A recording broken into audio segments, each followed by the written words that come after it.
to the Fantasy Footballers Podcast with your hosts, Andy Holloway, Jason Moore, and Mike Wright.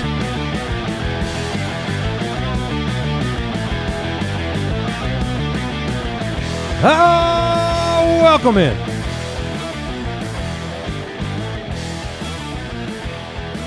Tuesday, May 12th.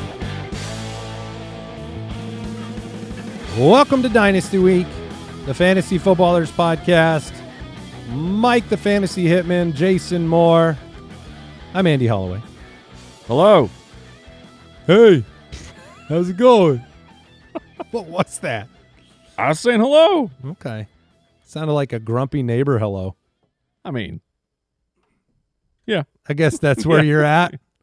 Welcome in. It is Dynasty Week, a special week of shows bending towards the Dynasty players out there.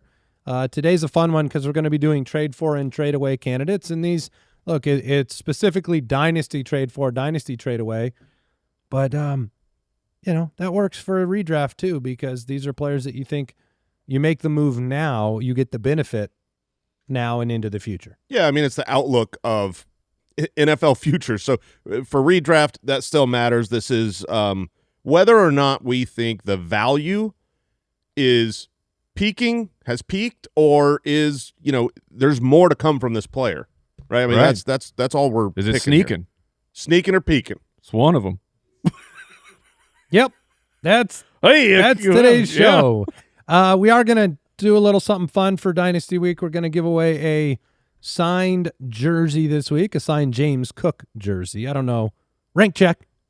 Where do you have James Cook? 5. James Cook at 5. I think I have him at 6. Hold on.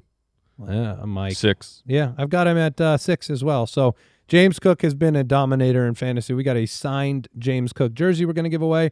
Anybody that has the UDK Plus or the Ultimate Foot Clan membership, so basically access to the Dynasty Pass, are automatically entered to win. We'll give it away after this week. You can learn more at ultimatedraftkit.com for that. Quick question of the day to get us started. Chase writes in from X. I don't think it's Jamar Chase or Chase Brown, but what's the most common mistake you see Dynasty managers make that consistently costs them value over time? I will jump in, and this one, I'm laughing at what has been added to your note in our doc. So in Dynasty, especially in the off season or the extended bye week, there's not a lot of action going on. You wait and you get your rookie drafts. So people like to trade, and you know what? It's very fun. The sending of the I like it. Sending the offer, an offer going through. Each thing you do, you get a little dopamine flows throughout the body. It's fun. It feels good, and yet over trading. In the can leagues, it be done?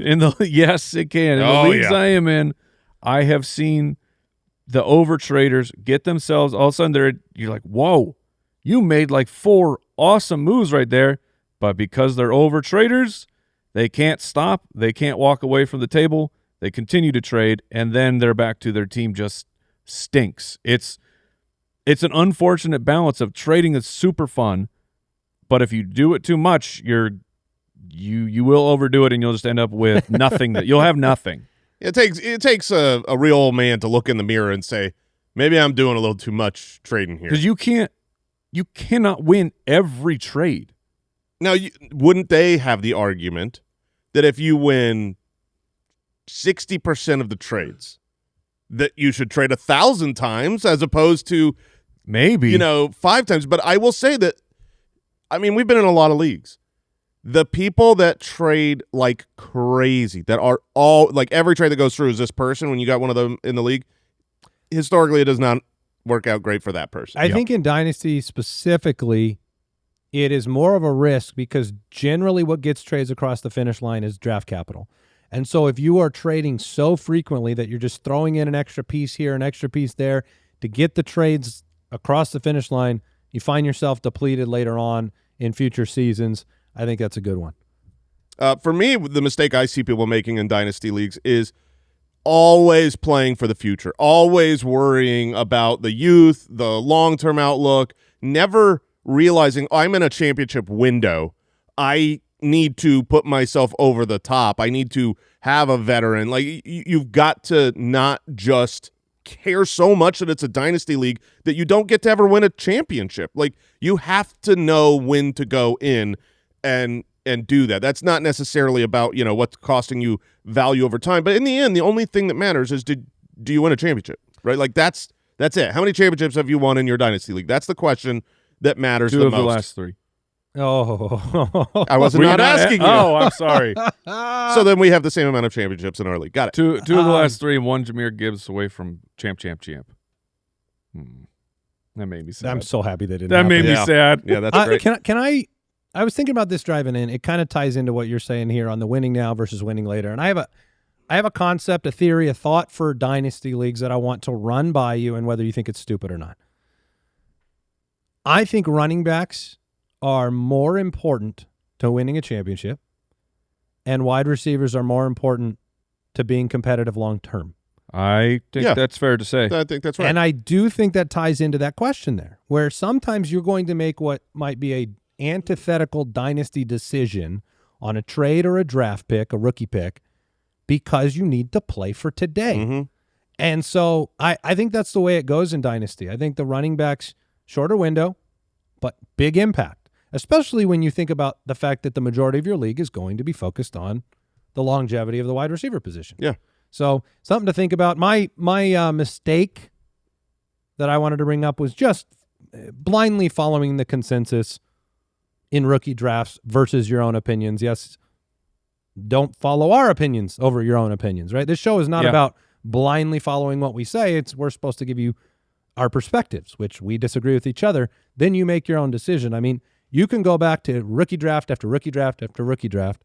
Everyone drafts them in a certain order, and then you can look back with regret. I just pulled a random year because I just wanted to see what it was like. 2022. This was a year where Breece Hall went number 1. Drake London went number 2, then Ken Walker, then Traylon Burks went number 4. Oh, man. You had Chris Olave, Garrett Wilson, George Pickens, the next 3 off the board. Sky Moore, a couple picks ahead of James Cook in this draft, right? So, you kind of hit some of those. I'm sure we would, put Olave up ahead of Traylon Burks and everyone else ahead of Traylon Burks. But I think it's okay. Like, one of the questions that's gotten brought up a lot this year is like, oh, when do I have permission to draft Jadarian Price? Right. That's the one I see the most. Yeah. Do I have permission to take Jadarian Price over Mekhi Lemon at 5? Permission? Like, you got permission to take 2. I think that's fine. I genuinely do. I think you can take the player you need to take that you have conviction about, that you believe in, and just, you will have to absorb the arrows, the eyeballs from your league that just say, you're an idiot. If you passed on Traylon Burks for James Cook, you would have been an idiot. Yes. Right? At the time. The dynasty world as a whole, there's a lot more room for stupidity as a perception. But the reality is much different. We have so many years of trades that you look at in the moment and you're like, oh my gosh, how do you do that? And it was better for the opposite person.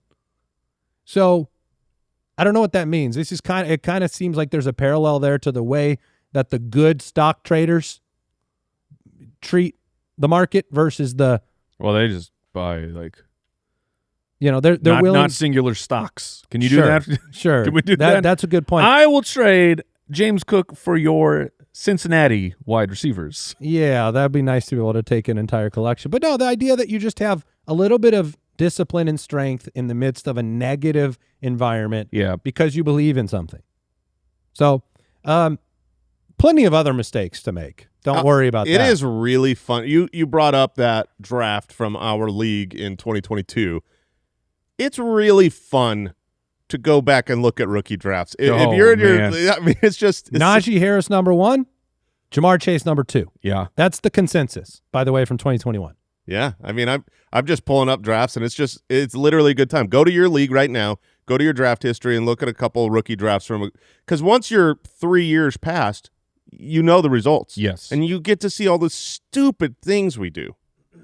2024, redraft 2024. You got Marv number 1, Neighbors 2, Odunze 3, Brock Bowers 4. Jaden Daniels 8. Yep. So, yeah, there's It happens. which, by the way, you can do this every year with the NFL draft, and it's insanely wrong. So just be willing to kind of go against the grain if you have conviction about a player. For whatever reason, I really like Jadarian Price this year, and I'm totally fine taking him ahead of Mekhi Lemon based on team need, things like that. Would you do 102 though? Like you're saying above Tate and Tyson? Would I? Yeah. Probably not. Okay. I would probably take Tate no matter what ahead of him. But if I was a team that really needed a running back, I'm fine. If you want to take, if you want to take him over Tyson, I think I'm okay with that. So again, the feeling that you get coming from Jason right there is the feeling you'll get in your league. The little I can't say anything because it doesn't help that Jason and I, like our scouting of the prospect Jadarian Price was not like I loved that guy.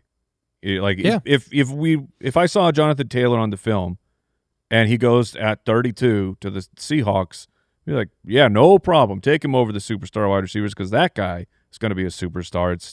It's very with the production profile and just it's very difficult to see Price for me like really going on that path to superstardom. Yeah, and you'll see in a year from now. Yep. And you'll be like, oh, remember that conversation? I was so wrong, and I didn't win a championship this year in any of my leagues. I'm Mike. In a year from now, that's what you'll say. Oh. That was my impression of you in a year. That's I hope, Jason. Yeah, we've got to get him out of here. I'm praying. Al has informed me we have a drop for Dynasty Week. Yeah, we do. I never hit it. Kind of rules.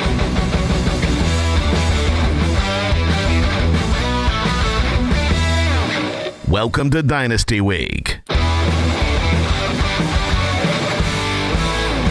Man, hyped. I imagine that while we talked through those mistakes that Dynasty players made, nobody felt welcome to that point, to Dynasty Week. And I apologize for that. That drop was necessary to welcome you in. Now you feel welcome. Yeah. We did get a little bit of news. The Jets signed Breece Hall to a 3-year, $45. Speaking of Dynasty, checking in with Jason. Yeah. Breece Hall manager for Dino Senior. Jay, how are you feeling? I'm feeling super sucky. This is the first time ever.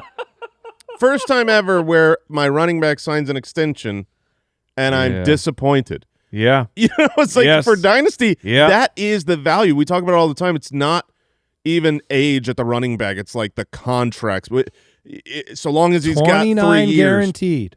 And it's wonderful. $45 million, highest paid running backs on average salary. Saquon, CMC, Breece. I mean, I'm super happy for the man who said he cried when he signed it. He's gone through a lot with the ACL tear, and here he is signing because he knew he was trading. Yeah, success for money. Yeah, he said he was. They were happy tears, but we know, Breece. We know. You're like, oh man, tears of acceptance. It's the hey, me and Garrett, we're gonna be just making it rain, but we will never win a Super Bowl. I brought up the stinky teams. They've done some stuff to the offensive line here that I'm encouraged about in New York for Breece Hall. He's managed to be productive for fantasy in spite of his surroundings. I mean, I know Jason believes Klubnik's a future MVP. They have so many talented skill position players now that if you bring a quarterback in here, they should be able to move the ball. We got to get Dante Moore there, so all my Dante Moore cards are still the same color. Okay. The Charger, is that an Oregon Dante Moore? It's close enough. Okay. The Chargers are signing David Njoku to a 1-year deal worth up to $8 million. They also signed Charlie Kolar to a 3-year deal in free agency. Kolar's the blocker. Yes, but takes up a spot. And Njoku, it's weird how to do this because my initial reaction is, well, there we go. This dude's a stud. Sorry, Gadsden and the Gadsden Truthers. That was a nice month we had last year. That was my initial thought. And then you're just waiting more of like Fannin succeeded on the same field with Njoku. Well, and Fannin was better. Fannin was better. Njoku had to wait until May to get a 1-year deal.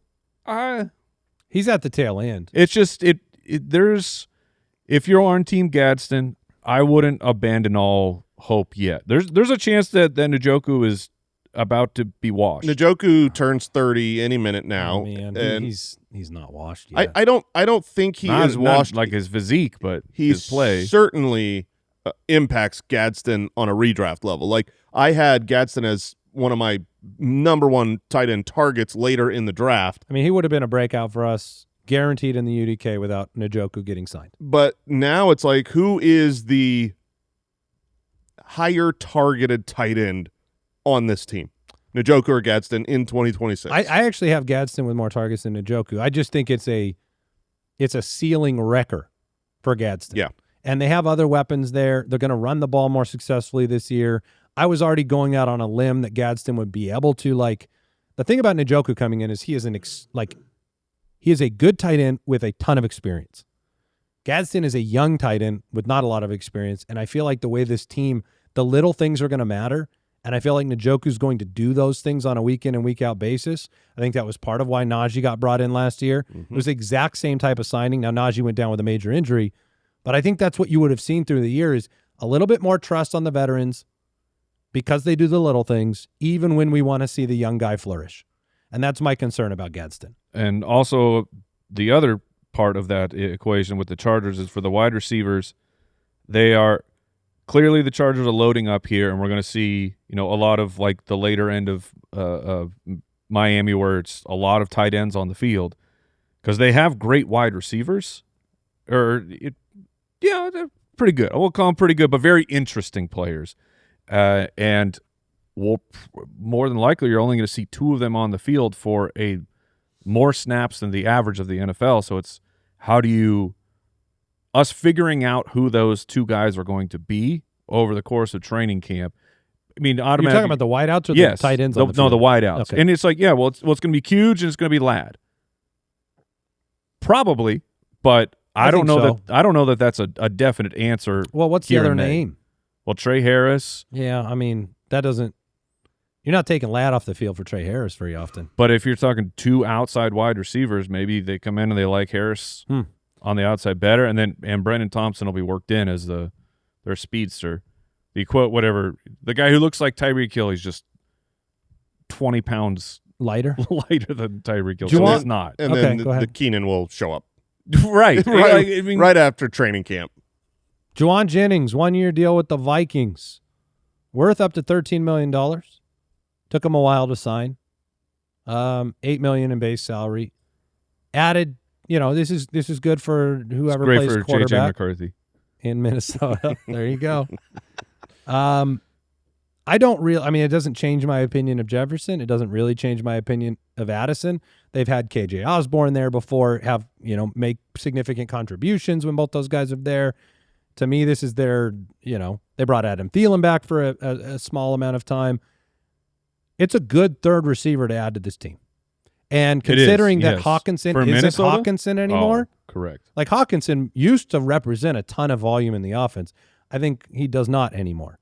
So, I don't know if Jennings, this signing kind of means very little to me, as dumb as that is. I think it's great for Minnesota. Yeah, it's good for the team. Yeah. And speaking of J.J. McCarthy, I guess we're reporting that Tom Pelissero, Mike's favorite guy, J.J. McCarthy and Kyler Murray will compete for the starting job this summer. Holloway is reporting Kyler will then win that job. Yeah. Because the team wants to win games. It is the most likely thing.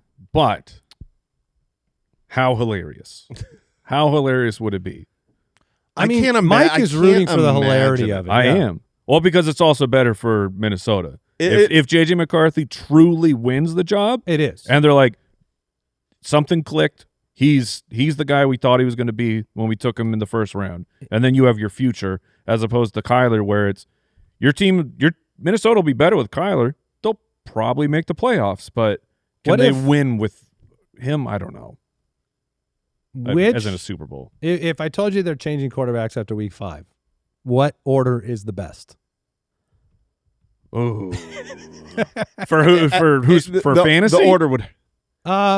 Sure.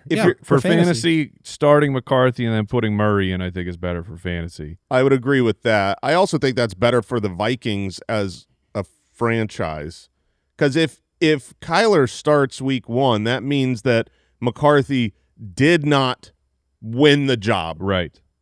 And if he doesn't win the job just out the gates, it's not going to go well. It's a wild one because, like you said, it would be hilarious if McCarthy won, but then he's got to go win games. Yep. Which he did not look like he knew how to do very much last year. Now that Kyler is free of the Cardinals, I do expect a Super Bowl. Yeah, I mean, this is I think you were out on the show that he was. We debated Kyler a lot because we did a bunch of rank check stuff, and I have Kyler fairly low. Like, I think he's good for the team, but I don't think he's going to produce like old Kyler at all. I think he's going to be more of a manager that has some success, and for me, I was trying to point out to Jason how long we've watched a bad Kyler. We've watched a pretty bad player for quite a while. I don't know where he ended up in your rankings. I think I have him pretty close to his ADP. Which is? I would have to pull that up now. You're talking to me while my arms are Why are you folded. closing your rankings? Why are you closing you got tabs, man. I got ever use tabs? I got things to do over here, man. What are you watching, Netflix? Well, Keep your I'm rankings up. I got to catch up, man. I got to check on them. You guys are always like, hey, have you seen how far this show is? I'm like, I haven't started it yet. Also, another hot tip is you say stuff while you're looking, and you don't even tell people you're looking. You just go like, yeah, I'll tell you what I like about that Kyler Murray. By the way, you remember that one game where he threw that Hail Mary, boom, boom, boom, and then you got him. I got him at 15. Jason has him at like 10. I got him at like 20. So, yeah, that's about right for Kyler. 10, 15, 20. Yeah, no one knows really what's going to happen. For sure. We're going to take a break, and then we're going to talk some trades.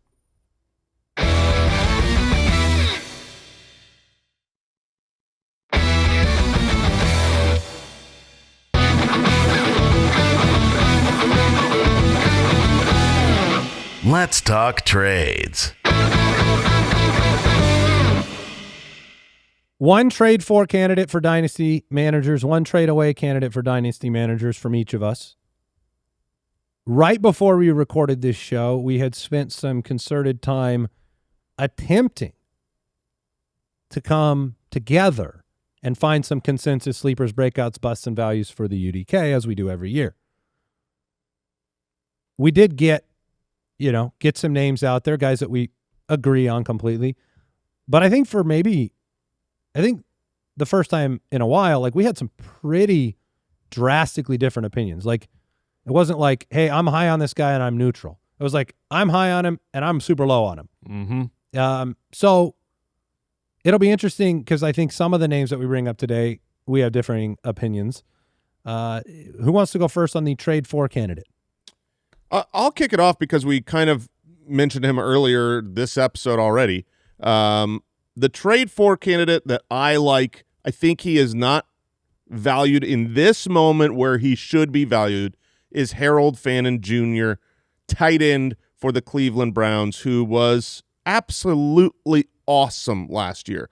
Harold Fannin Jr., he was this collegiate athlete that he didn't play at the biggest program, had a lot of production, didn't blow you away on film, but had so much work in the passing game, broke so many tackles. It just it always worked for him. And I said last year I'm gonna bet on it working because I just really believed in him. Then he comes to the NFL. He's playing behind David Njoku, and he is awesome. He's way better than David Njoku. He was statistically better than Tyler Warren, better than Loveland. Like, his rookie season was awesome. He was the tight end 5 last year with Shedeur Sanders. And in this moment, I think that people are not very high on him because you just had the Browns spend, 2 top 40 picks on wide receivers. Mm-hmm. So you're like, oh no, now he's losing out but the wide receivers aren't really competing with Fannin, I don't believe, for the targets in the same area of the field, not to the degree that David Njoku was. You losing Njoku and gaining rookie wide receivers, to me, allows Fannin to lead this team in targets. He might not, but he certainly has a path where he could. I expect Fannin to be very, very involved. I expect him to lead this team in targets. And where he's going in drafts, I mean, you think about when you have a young stud tight end They are so valuable in Dynasty. You can't pry a Brock Bowers from the cold, dead hands of the manager who has him. That's impossible. Right now, Loveland and Warren, rigor mortis. That's why. That is why. Yeah. It has nothing to do with Fannin. Warren and Loveland, there's no way you're getting these guys in a dynasty league. But Fannin's available. If you just look at like startup ADP, you're looking at like obviously, Brock in the first and McBride in the second, Warren in the third. Late fifth is like where Fannin is going right now. And I think you can get a hold of him. I think people are willing to trade him away. And he is so young. He's so young that he had the most. How young is he? It hit me the same way. My point was, I was throwing this stat out to give you an example of how young he is. He had the most receptions ever for a tight end before turning 22. He is a baby boy. He's going to be good for a long time. Is the quarterback situation great? No. Did they just bring in 2 wide receivers? Yes. But these are the reasons why you can acquire Fannin. If Fannin is just that dude and they figure out a quarterback, maybe not this year, maybe next year, but you're going to have 6+ years of Fannin being very relevant for fantasy. I feel like maybe I don't think we hold the quarterback situation to so much scrutiny when it's the tight ends. I feel like you look at Concepcion in Boston and you want to see them have a breakout year. Maybe that's not in the cards because you don't believe in Shador. But like last year, in a year where Fannin had success, it was a lot of Dylan Gabriel, right? And you had some Joe Flacco mixed in. And then you had Shador Sanders, the Pro Bowler. And, oh man, Jerry Jeudy was still out there soaking up targets, and he's still on this team. So, and Njoku was there. So, yeah, I think Fannin, I think the most compelling thing is just how much room there is for him to grow and how much time you'll probably get in productivity for a dynasty roster. Yeah, whenever you've got someone that young who was productive in college who comes to the NFL and at that age is that productive in the NFL, he's good. Just bet on the talent. The longevity of the Browns and what the situation is around him, that's going to change, but he is super talented. Would you rather have Loveland and Warren? I think I would rather have Loveland and Warren, yes, but you can't really trade for those guys. And I think that Fannin could be completely at the end of the year. I think he's more I'm with you that you can acquire Fannin much easier. Oh yeah. Yeah, I guess I was even thinking like if you I think at the end of the year it is not impossible. Would you trade Warren? Sure, like Warren to get for Fannin and a first next year? Right. I would do that, yeah. Yeah. Okay. Mike, do you want to tell us who you're trading for? Or are we going all 3 trade for? You tell me. What's the rules? Who's hosting this show? I'm going to go with my trade away.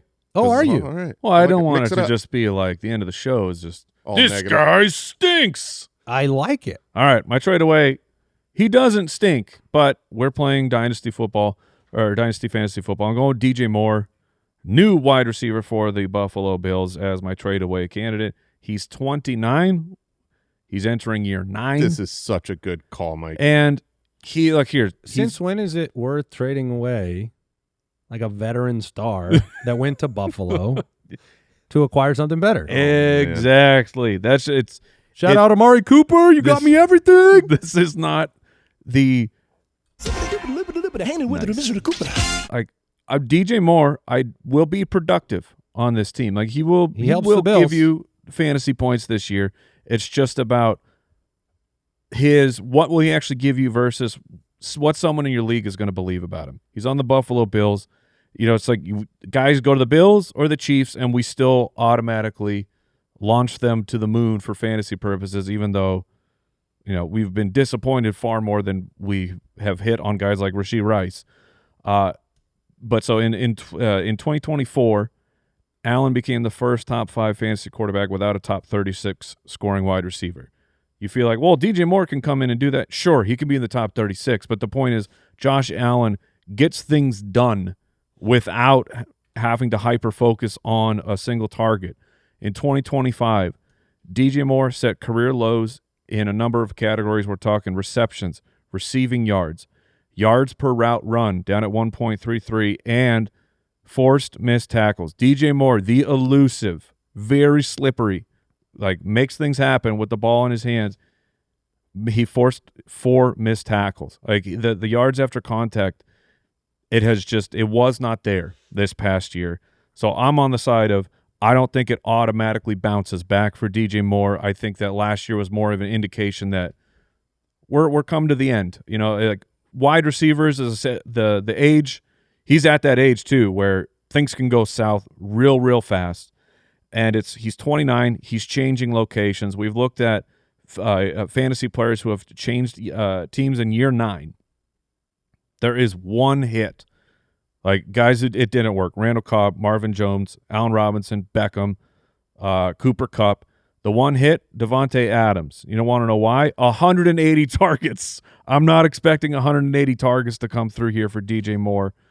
So if I can trade him away and get and start getting ready for the future, I would rather do that. You have to. Than have him expiring on my team. I feel like if you have DJ Moore, you have to be trying to trade him away. Imagine what happened before this Bills trade. You have a 29-year-old wide receiver who looks like he's done and going to give you nothing. You couldn't get any value for him. The trade to Buffalo is like, oh my gosh. Yeah, the window. I hit the jackpot, not because you get that version of DJ Moore, but because now you can actually sell him and cash in, get some youth there, because I don't think he's going to be bad on Buffalo, but he's not going to be pushing someone over the top to a championship right now. I mean, the one guy that succeeded in that transfer was a true alpha number 1 that hadn't ever left that, being that for his franchise. DJ Moore has made the migration from the focal point of offenses to an ancillary piece of offenses. And in the last handful of years, being used in the backfield. I don't know why is he not used downfield that much? He ends up making these big downfield plays, but it's not that much, not like it used to be in Carolina. He's definitely gone to this place of like, I'm a piece of the offense. I'm not the whole offense. But you could make the argument that because the names in Buffalo are so bad around him, that you can be like, he's just the one. And he's not. He's they not only the one. added Skylar Bell in the 4th round. So it's like he should be the de facto number 1 wide receiver. But what does that even get you into the top 20? I don't think it will. I mean, the worst case scenario when you trade DJ Moore is that he has a pretty good year and then stinks next year. Right. Yes. Yeah. I mean, that's kind of the worst case scenario. You're near the beginning of the end. If you can get a 27 first for DJ Moore, yeah.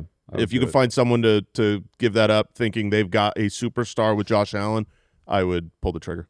My trade for candidate is going to be Jacksonville Jaguars quarterback Trevor Lawrence. Oh, man. The horse boy. The time is now for T-Law. Last year, I mean, sometimes you have to just go back and read the full stat line of the previous year to reset what they accomplished. Jason obviously didn't do that with Drake May, otherwise he wouldn't have ranked him the way he did. But Trevor Lawrence had 4,000 yards, 29 touchdowns, and 9 rushing touchdowns last year on this team. Because he's a horse. He's out of the stables.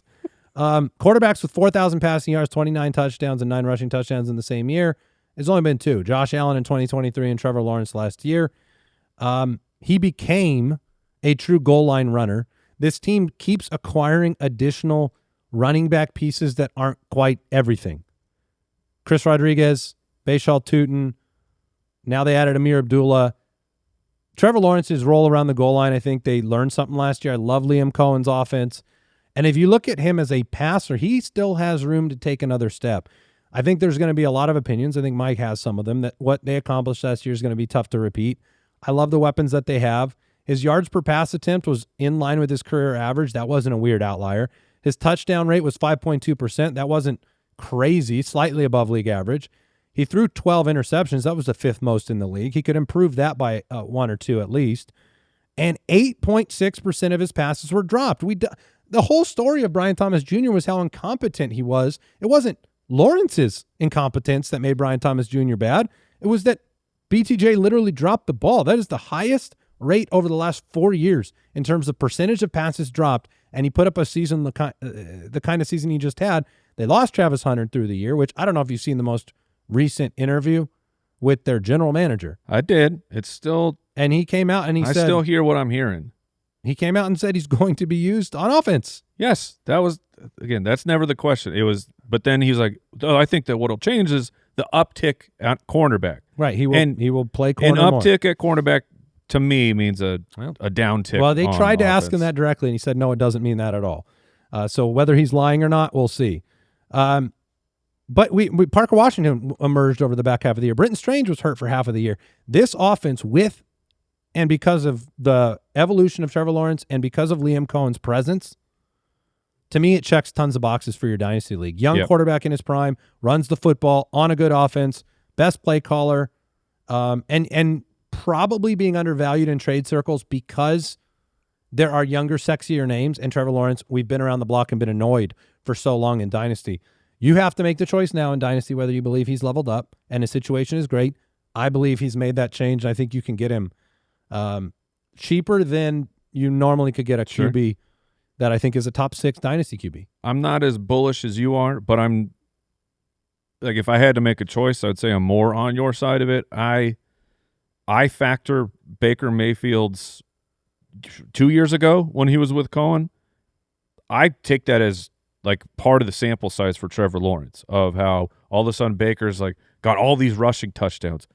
Well, all of a sudden Trevor Lawrence has all these rushing touchdowns, and they're just having, their best year with this guy. And it was only his first year in the system. Well, the nice thing is Cohen didn't leave Lawrence like he left Baker. Right. It took till the second part of the year, but in the second half, it really started coming together for the horse boy and the Jaguars. So I do find myself open to the idea that Trevor Lawrence is a decent target. And man, I was looking at guys, the quarterbacks, which this is an indictment of ourselves as well.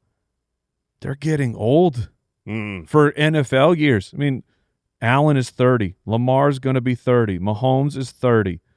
Herbert is 28. Joe Burrow's going to be 30. We got the new breed coming along. They need to get it going, because when I saw how many of our dudes are 30. 30's okay. 30 is 30, you got 4 or 5 easy good years left. You hope so, but here's what's crazy. Don't be influenced by Tom Brady. No, yeah, I'm not influenced by him, but like I just saw a list of the current age of all the starting quarterbacks, and it was pretty wild because you had Stafford at like 38. Okay.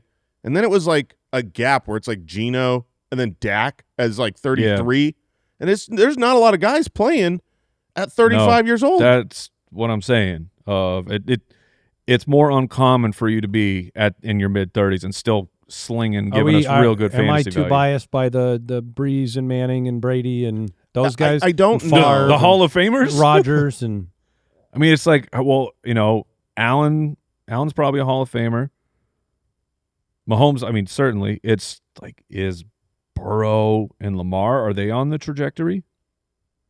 They're on Lamar the certainly. trajectory. Yeah. Lamar is. I don't know if Burrow is. I mean, Burrow's at least gotten to a Super Bowl. I mean, Lamar has 2 MVPs. Right? Yeah, he does have 2 now. I mean, I think Lamar's on the way. I don't know about Burrow, but Burrow's also played half the games of these other guys at 30. So, no, I think Lawrence, it's time to have the conversation and enjoy, hopefully, what we wanted for so many years of undeveloped Trevor Lawrence. So we'll take a break. Jason knew I was going to take a break. He didn't want to talk and have me cut him off. So not today, Satan. We'll turn it over to him in just a minute.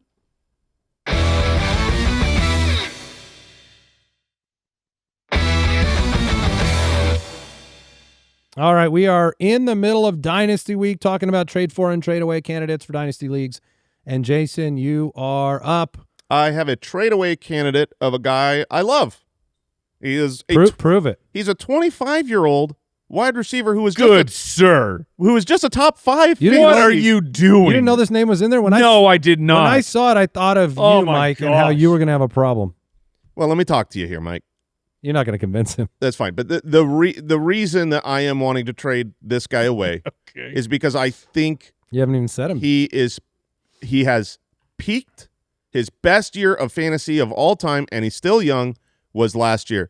And it was my guy for me. It was George Pickens. Just turned 25-year-old George That's Pickens. the point. I'm not was with a capital W. Yeah, I mean, look, obviously, who we want to trade away is every aging wide receiver before the the floor falls out from under them. Those are a little bit easier to see coming. With George Pickens, what I care about here is last year was really, really, really inflated by the 4-week stretch that CeeDee Lamb missed. CeeDee Lamb missed 3 games and really 4 because he played 9% of snaps in one of them. In those games, he was the wide receiver 16, the wide receiver 2, the wide receiver 19, and the wide receiver 1, and was just wrecking everybody. Those numbers really helped him have an outrageously high fantasy finish. What about when he was the wide receiver 3, 4, and 17 in 3 weeks in a row? Well, with CeeDee Lamb on the field. If you want to look now, keep going. What about the other weeks where everybody thought that the floor had fallen out and he was 39, 63 bad weeks.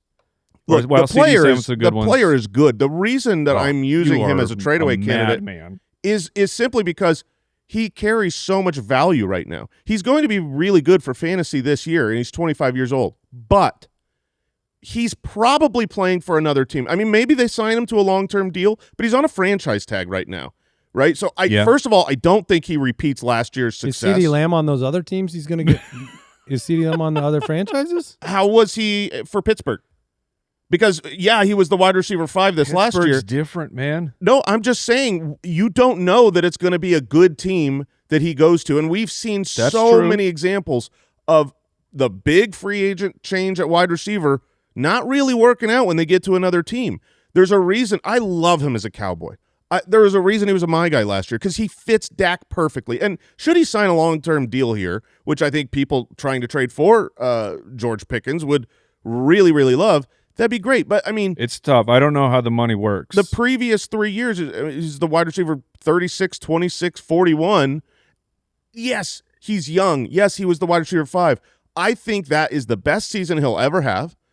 And I think you can get an absolute haul for him. I think that's what it comes down to, and I don't know. It's just value. What that translates to. I'm not saying get out of George Pickens. He's awesome. I'm saying get as much as you can for George Pickens. He's in a weird spot, though. The 1-year deal makes him tough. I'm saying you're not going to be able to take George Pickens and then get one of the.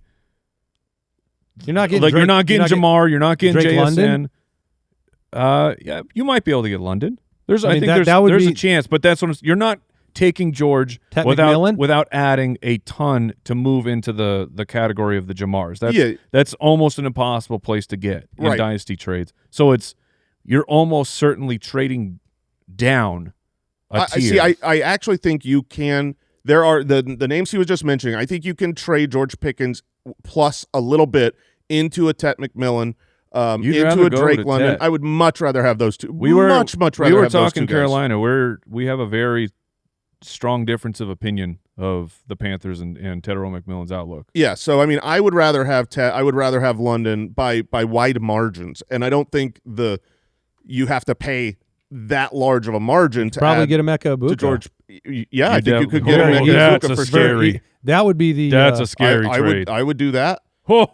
And you might be able to, an injured neighbors, if you had a first, you've got a young wide receiver and a first, maybe you could squeeze something like that out. Potentially do that. And so that's where I'm saying I'm only selling him if I can really capitalize on the value, because I don't think he's a top 10 wide receiver again ever in fantasy. Oh. Okay. Where do you have him ranked? For 2026 right now. No, I'm kidding. Don't ask me about my rankings. I have him ranked at 16, wide receiver 16. Mike has a 64-digit password he has to type every time he wants to look at his and I have to forget password every single time. I have him at 18, but George. But I got him at 9. See, that's the thing is numerically, he's wide receiver 18, but like in terms of points, how far he is off of that, it's not a massive gap, and he will give you so many spike weeks. He will give you spike weeks. He will have time where he will disappear and CeeDee Lamb will go, but they're going to have games where George will go and CeeDee will disappear. And I think it balances out. I still prefer CeeDee Lamb, but I don't know by how much. Yeah, I mean, in the games with CeeDee Lamb, he averaged 12.4 fantasy points per game, which is good. That is not great. 21.2 fantasy points in those games without him. What did CeeDee Lamb average with George Pickens? I don't have that data in front of me. You're supposed to have all data in front of you. What did I just tell you about Mike? I'm looking for my password, When I ask you something, you have to know it immediately. CeeDee Lamb started very strong. Well, it took George a little bit of time, but then he got hurt. We don't really have, I think, a good enough sample of those two to know what's really going to happen. I think Pickens did some things last year that Lamb doesn't do well. Yes.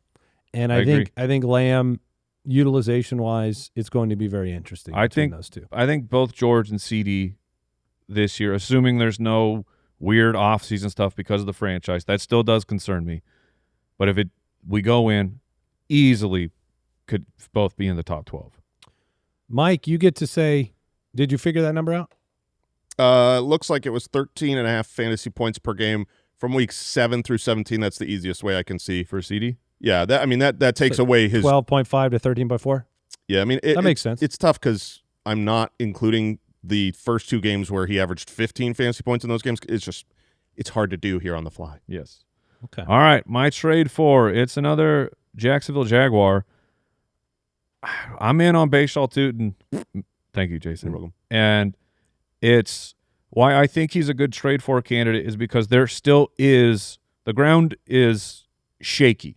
This is not a firm foundation where you're like, yep, everyone knows it's going to be Tuten because Crod is still there. They brought him in. A decent running back. He just got there. Yeah, a decent running back from Washington. Could be the goal line running back. We don't know. But here, That's Chris Rodriguez. Yes, Crod. And they just signed Amir Abdullah this morning. Oh, man, sneaky Abdullah. He's a little sneaky. He's annoyingly Did sneaky. they really sign Amir Abdullah? Yeah, Amir Abdullah's playing football. You thought that was a joke? Sneaky son of a gun. He has a great career. Yeah. He's played for so long. He's got, like, when the medical benefits and the, like, pension stuff he's adds going to up, be doing great. He's loaded. I mean, he outlasted David Johnson. By a lot. By a lot. This NFL is wild. He's Low reps helps. He's going into his 12th season at running back? What? Yeah, baby. Wait, he's going into season 12? Express. I mean, Abdullah was basically his drafting that year was the beginning of the show. Yeah. Oh, man. Yeah, that's true. So, fun fact, we used to have Abdullah Express mini posters. oh, man. It was almost great. So he did not see a ton of work. You know, you had Talking about Tuten? yes, back to Bhaysul Tuten. You had Travis Etienne Jr. there as the primary guy. But in terms of actual efficiency, among the 55 qualified running backs, Bhaysul Tuten was 5th in rush success rate, 5th in percent of yards after contact, and he was tied with Breece Hall for 11th in forced missed tackle rate. As in, yeah, it's a low volume, but he was very efficient. He was very good with it. He was awesome inside the 5. So you can look at Tuten's yards per carry and say, well, it's a little bit low. 7 of his carries were inside the 5, and 5 of those turned into touchdowns. Maybe that's a little scary for regression of he was too successful, but I think combining everything that we have seen Bhaysul Tuten do, this looks like this is a solid running back, but he was drafted in the 4th round. And so just how good he was, and then the competition, Crod, a.k.a. Chris Rodriguez. If you're talking receptions, 3 seasons in the NFL, he has 6 receptions. Talking about Crod. I don't think we have to. That would be LaQuint Allen as the pass catcher. Sure. Not, I think what I saw on the field last year that I liked the most was Tuten's receiving. That's what I actually like. My biggest concern is, speaking from somebody not making him a trade for candidate, my biggest concern is that he's not really going to be able to handle being the dude. And that this team and the addition of Abdullah even solidifies, like, hey, we're going to just do this by committee. And, 300 rushing yards as a rookie, maybe they're not going to give him that opportunity. And that absolutely I'm not saying I think that's going to happen. I just don't know. No, you are right, which is why you can possibly trade for him. Because if no one thought that, then Bhaysul Tuten would be on a rocket ship for his dynasty rankings. And you still have to be hesitant. Even I am. But the body of work, what we saw with the opportunity in front of him and the players who are behind him, it seems like he will be the main guy in a very high-scoring offense as we're projecting for the Jaguars. So I think it's worth a shot. I'm not overpaying, but I'm trying to get him on my team. Is it my turn? It is. So I have to be negative now? Yeah. But you were just positive. I was. Yeah, and look, we've actually talked about this in the studio quite a bit. I don't know if you guys knew this was the name that I was bringing up on today's show. It better not be George Pickens. It's Davante Adams. Okay, that's fine. Yeah. It is time to cash out for whatever they're going to give you. Jason, 2 of these 3 guys are on our Dino Jr. team. Well, let's take the advice and try to make some moves. It's too late. We've already told everyone. We got until the episode releases in the morning, Mike. Let's get to work. The I'm so out on Davante Adams. You are. You are. I think your quote off air earlier that guy stinks. It's not the beginning. I was like, so you think this is going to be the beginning of the end? And you're like, no. Last year was the beginning of the end. This year's like the end. Last year you had the touchdown insanity, which, I mean, look, this was the best season anybody's ever had inside the 5-yard line as a wide receiver. I don't want to take anything away from what he was able to accomplish there. 14 touchdowns is insane. And he missed 2 games. Let's be clear. That was the season for Davante Adams. He had 60. Yeah, he missed 3 games. He had 60 total receptions for this team and 789 yards. This team seemed primed and ready to trade him away if a good offer came. They're in the same boat Dynasty managers are. You should cash in on a Davante Adams 14 touchdown season because he is 33.3 years old. That is a big deal. Players, they decline. We had a whole Dynasty life cycle article by Marvin Eloquin on our site that talked about, look, the biggest decline in fantasy point production came from age 32 to 33. 30% decline in points per game, looking at Demaryius Thomas and A.J. Green and Julio Jones and Brandon Marshall, and it doesn't matter the name. Time catches up. That's why this team was ready to make moves in other directions this offseason if they needed to, because 2 things. You don't get better with age, but you do get more injured more often, and Adams has dealt with that as well. So you've got injury risk. I would bet my life he doesn't score 14 times again. And I highly doubt that he's going to go way, way higher in the total yardage total, getting a year older when historically that doesn't generally happen. This is the second fewest yards ever for a 14 touchdown season. So shout out to the James Jones 2012 season. Oh, yeah. 14 touchdowns with, I mean, you had an MVP season from your quarterback, right? That not the last 4 do that every year. The last 4 years of Matthew Stafford on the Rams, 3.3% touchdown rate, 4.6, 3.9, 7.7. I mean, that's not, it's not happening again. And we see this. We have so much data on this. Great all-time quarterbacks, Brady, Manning, Breeze. This happens to all of them. They have these outlier crazy touchdown rate years, and they don't keep doing it the next year. So I actually think this is a brilliant trade away. It's low-hanging fruit because he's an old wide receiver, but because he just got all those touchdowns, it's like you can cash in. I mean, you get to make those arguments in the positive of you've got the MVP at quarterback and you're on the best offense with the best play caller and you just scored 14 times and you missed 3 games. Like, you can just say it like that. Yeah, go to a someone team, will want to trade with you. Go to a contender. You're obviously not going to trade Davante Adams to any rebuilding team. So be wise. Look at your league. See who is really capable of winning a championship and see what they're willing to give up for Adams. It would take a full rewatch because I can't speak to the film. I'm just numbers wise. He caught 53% of his targets from Matthew Stafford. It just seems weird.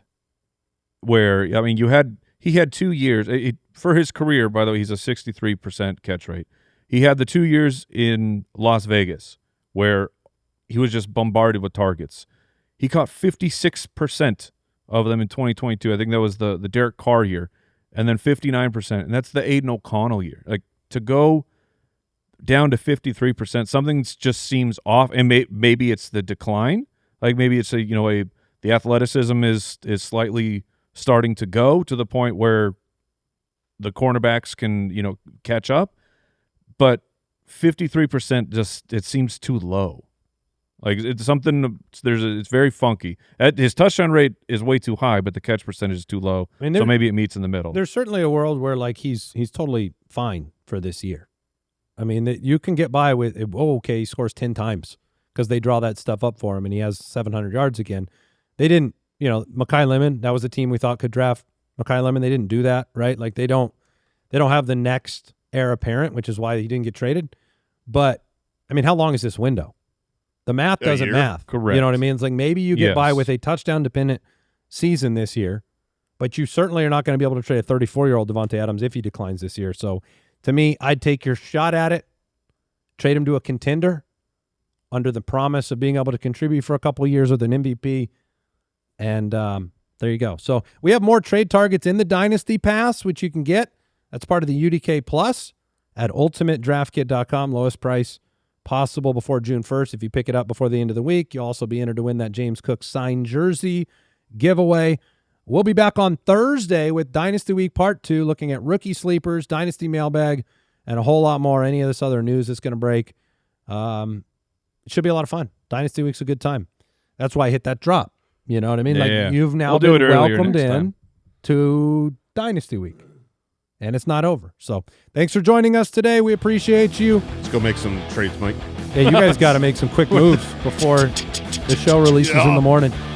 Take care, everybody. Goodbye.